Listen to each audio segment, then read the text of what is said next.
Hi, welcome to part 2 of my near-death experience testimony. So I have it written down so I'm not going around in circles, because it is a very complex and advanced experience. Basically, it's like 2 different timelines happening simultaneously. One occurring in the 3rd dimension and the other one occurring on the 4th dimension. So I will be interjecting as I read through. Okay, so let's just get into it.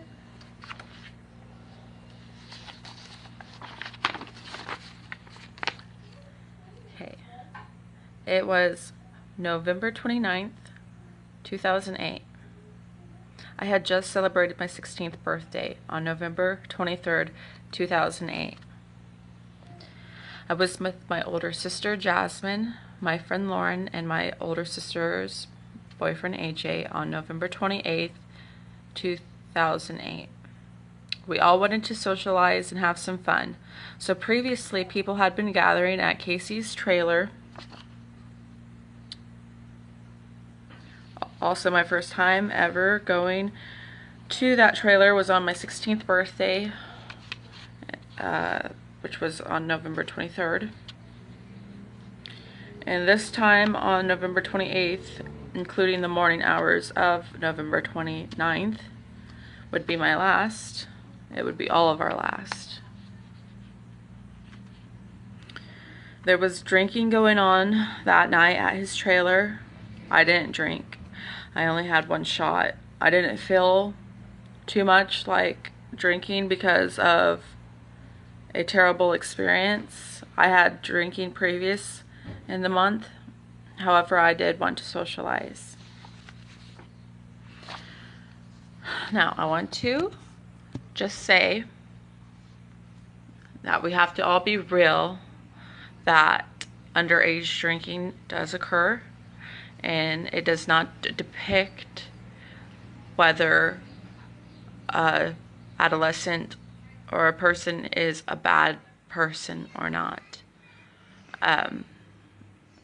So I just want to get that out of the way. This night, this occurrence doesn't determine whether we were good adolescents, good people or not. And it doesn't determine whether we are good people or not. So I just want to put that in there. So I remember standing up in the living room and singing with Casey the song Simple Man by Leonard Skinner. This night was the first time I actually acknowledged Casey. So beautiful, with beautiful blue eyes. I remember the night started off with us playing Guitar Hero, just like we did on my birthday there only about 5 days earlier. It was a fun time. Casey became wild and was the life of the night. He was making us laugh and smile. There was another associate from school there, though I forgot his name. He was friends with Casey, just like my older sister and her boyfriend were. Anyways, we'll just call this associate Alex. Alex and his girlfriend wanted to ride home. They wanted to ride home after I had just returned after receiving a phone call to pick up my older brother from work. So yeah, I had left for a moment to go get my brother, and then we returned to Casey's trailer. So, and as we got there, or we had just arrived, Alex and his girlfriend wanted to go home, and my brother was all for taking them home, but Casey insisted that he drive. He wanted to continue the fun outside his trailer. I did get negative instincts about Casey driving drunk, but I was so young and immature, I didn't voice them. I remember sitting in Casey's driver's seat, hoping he would be okay with me driving since I was sober. But he told me to get out.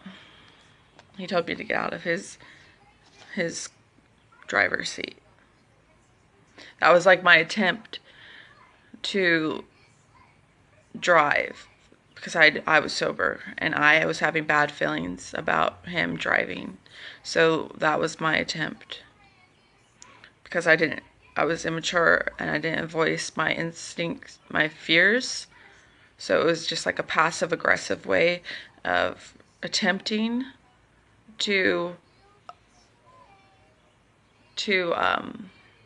stop Casey from drunk driving.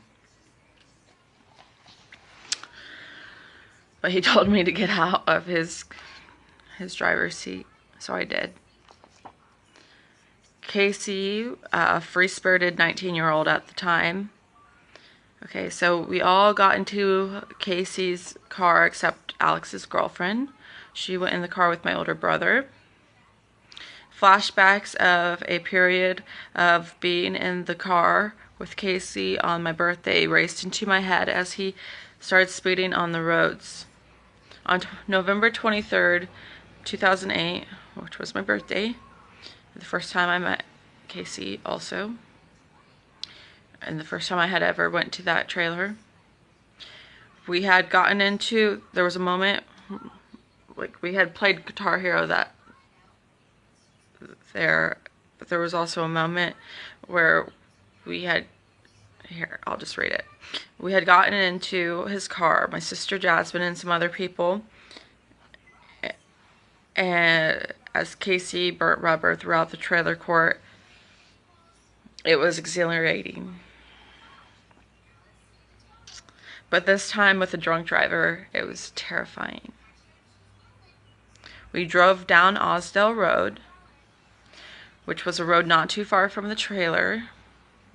Alex and his girlfriend did get home safely, and there was a store named Dylan's that was just down the road, and the drunk people had gotten the drunken munchies and wanted to get some food. So heading towards the store, as Casey continued to push the pedal to the metal, there was a moment when the road curves right there before Dylan's. Yeah. And this is a road that's connected to Osdale Road. It's not Osdale, which is the road where the tree is, and it's a road that's not too far from the trailer, and it's a road that is also a road that's like right next to where Alex and his girlfriend live, and that's where we dropped them off. So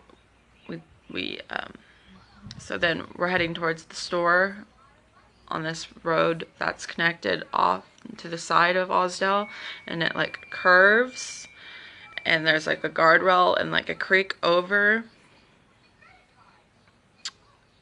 the other side of the guardrail, and I had felt that we were going to, that's when I thought we were actually going to crash,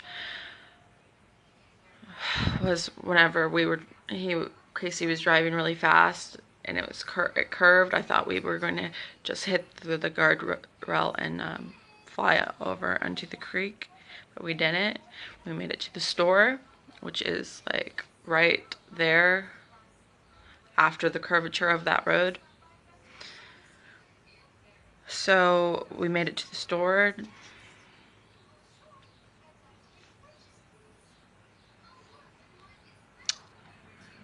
Lauren and I had bought some chips and salsa, and we were laughing, being stupid teenagers, giggling all the way outside to reunite with the rest of the crew.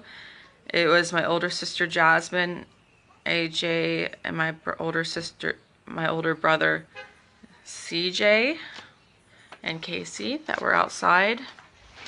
Now, it's been about like 9 years since then, so like I don't really remember seeing them go into the store.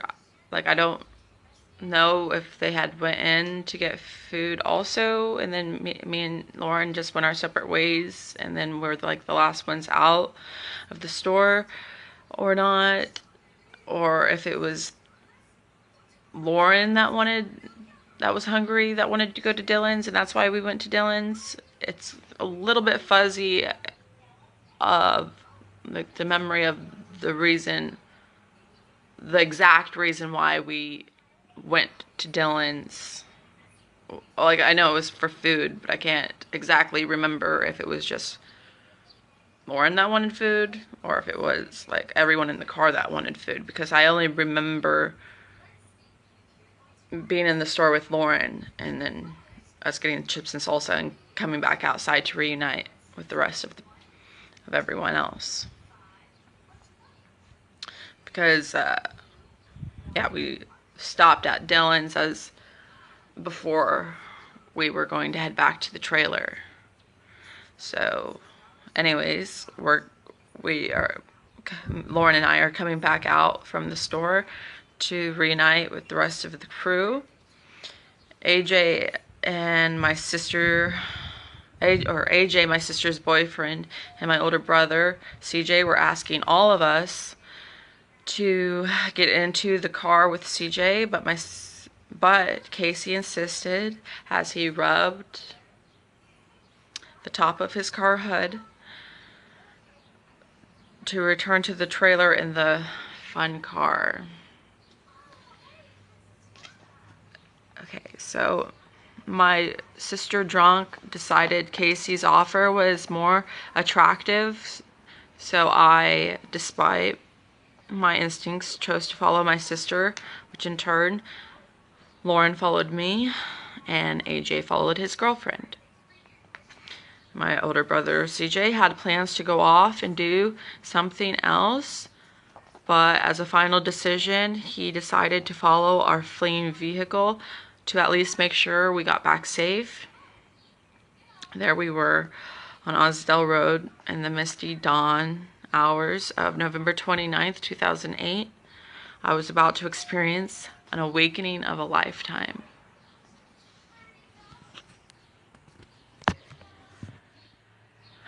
Okay.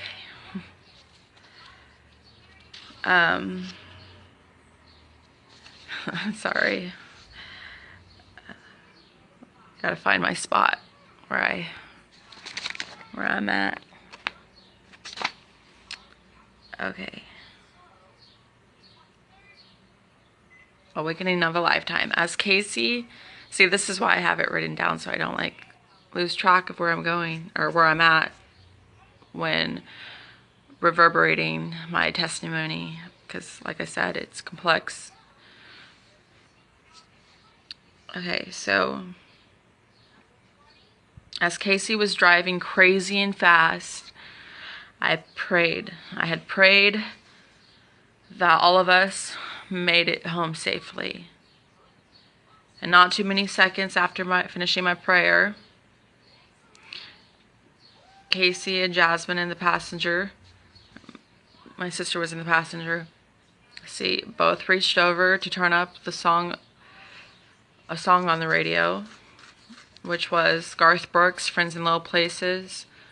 Did we lose control of the car completely? Now Casey,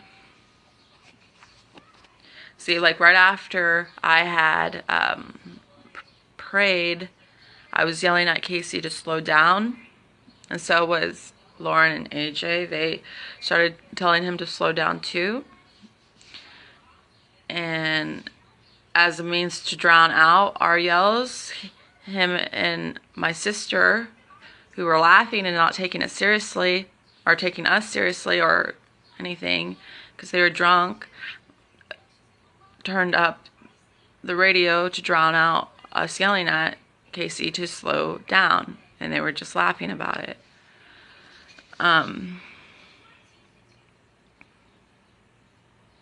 And all of us are in the back seat, the ones us yelling at them, and I'm in the middle back seat. And we didn't have seatbelts on because there was just piles of junk covering the seats. Bam! We hit the first curb, and my face slams into the armrest in front of me. Complete surrender to what I perceived as my untimely fate of death. And that was the moment that I had came outside myself.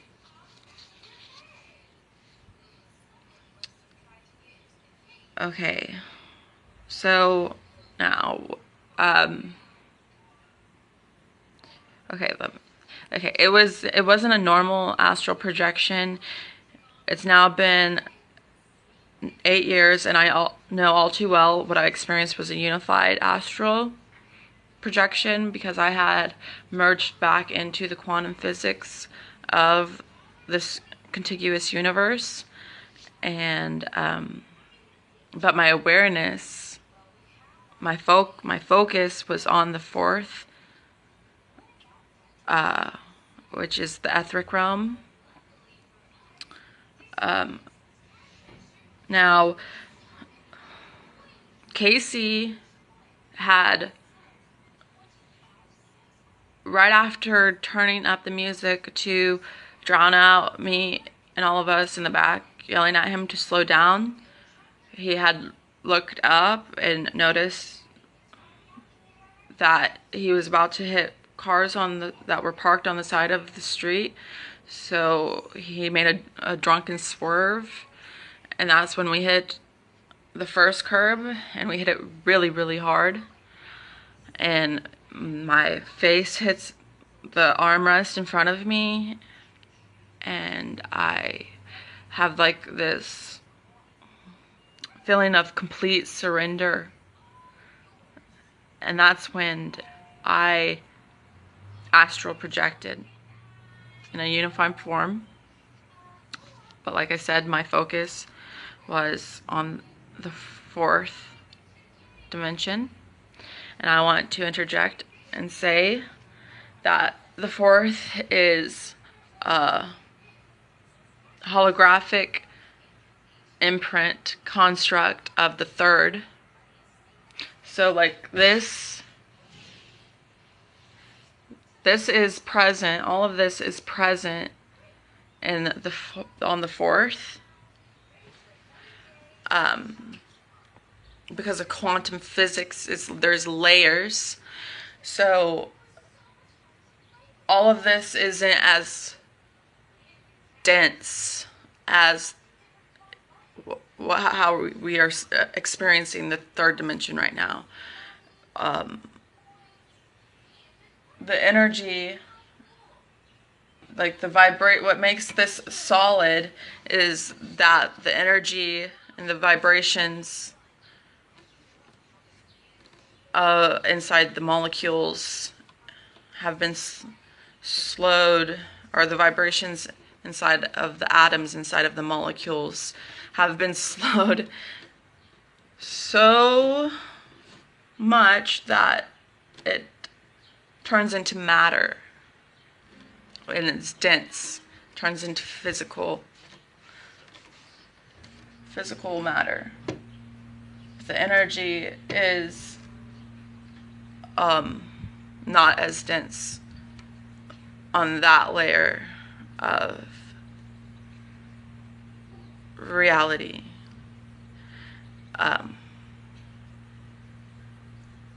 So the energy is it's just like a holographic construct of the third, or an imprint construct of the third. So everything doesn't look as dense.